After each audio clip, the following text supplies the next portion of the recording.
Vasistha continued, I have described the states of the mind just to enable you to understand the nature of the mind. It has no other use.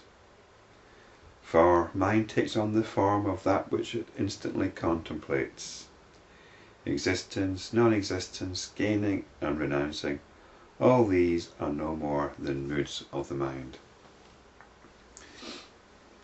So basically whatever the mind is focused on, whatever your attention is focused on, that is really the form that your mind is taking. And existence, non-existence, gaining and renouncing, if we're involved in, if our mind is turned to spiritual ideas, spiritual notions, then we might be caught up with ideas like this. In fact, this whole section of the Yoga Vasistha is dealing with existence. And all these are no more than moods of the mind, or maybe just notions of the mind. Rama asked, if mind is all this, Lord, how does it ever get tainted?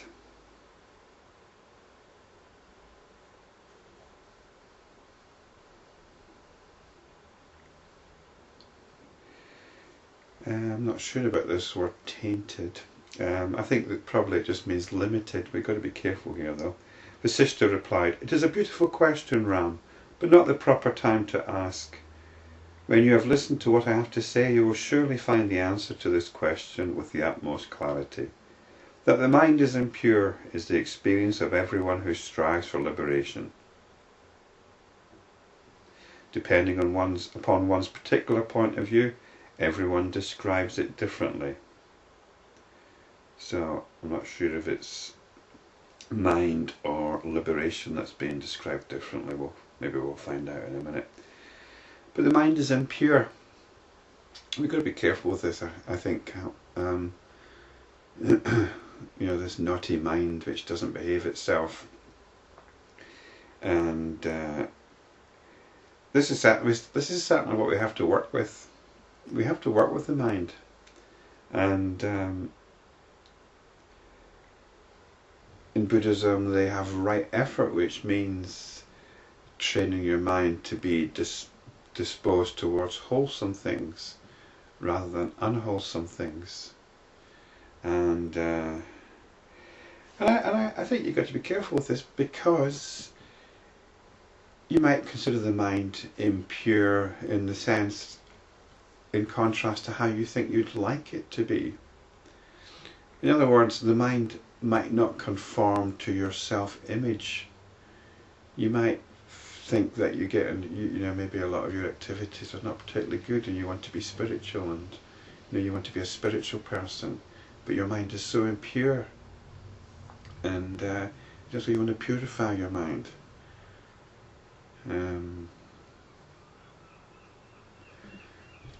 Well, perhaps that's worth pursuing to some extent.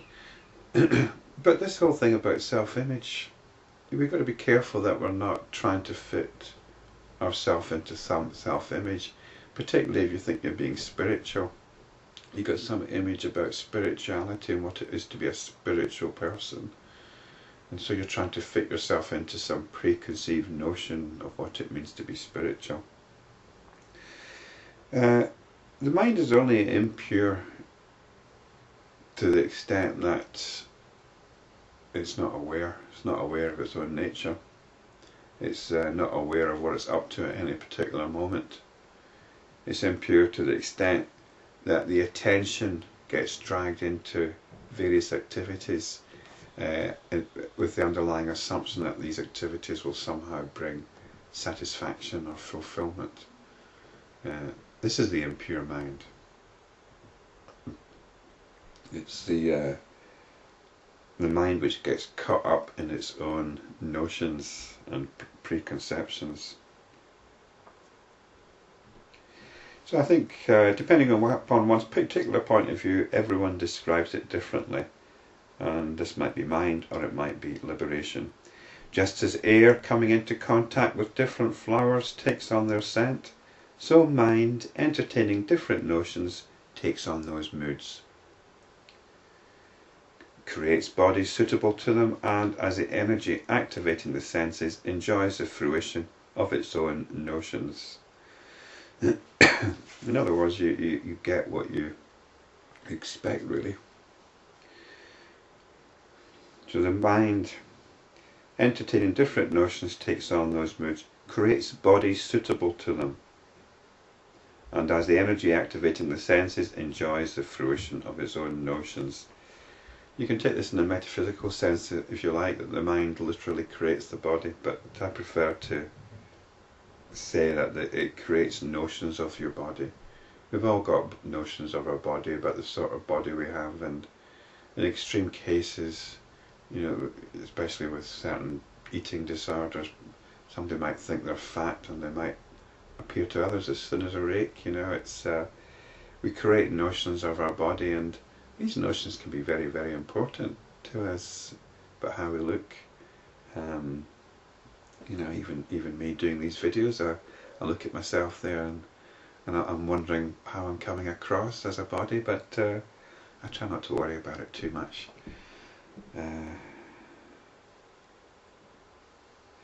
It is the mind again that provides the fuel for the functioning of the organs of actions. Mind is action, and action is mind. The two are like the flower and its scent. The conviction of the mind determines the action, and the action strengthens the conviction. So it's like we're living in a self-fulfilling prophecy. If the mind believes something, then this determines your course of action, and that action and its consequences are filtered into your belief, thus reinforcing your beliefs and convictions. Mind is everywhere devoted to dharma, wealth, pleasure and freedom. But everyone has a different definition of these and is convinced that the definition is the truth. I think this is the first time we've actually had mention of the word dharma. And dharma means a lot of, it's quite a complex word, it means it's got a lot of different shades of meaning. But here it's really just I think it just means in terms of your social life, really, your acting out your nature in society, performing according to your nature and according to social expectations. Even so,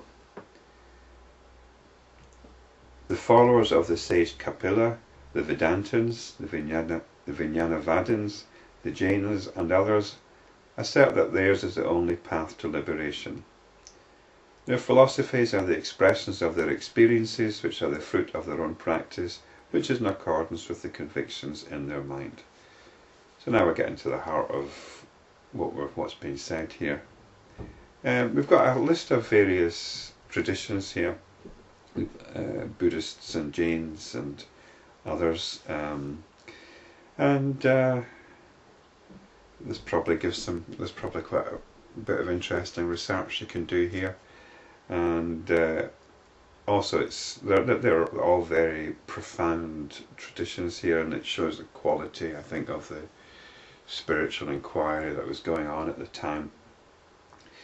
I don't know if they would actually assert that there's the only path to liberation, but obviously if you're involved in a particular group, particular belief system, and you believe that that's going to get you to liberation, you must believe essentially that that's the one for you, and that's what's going to get you there. And this is a very generous way of looking at things. All these things are in accordance with what is going on in the mind of those involved.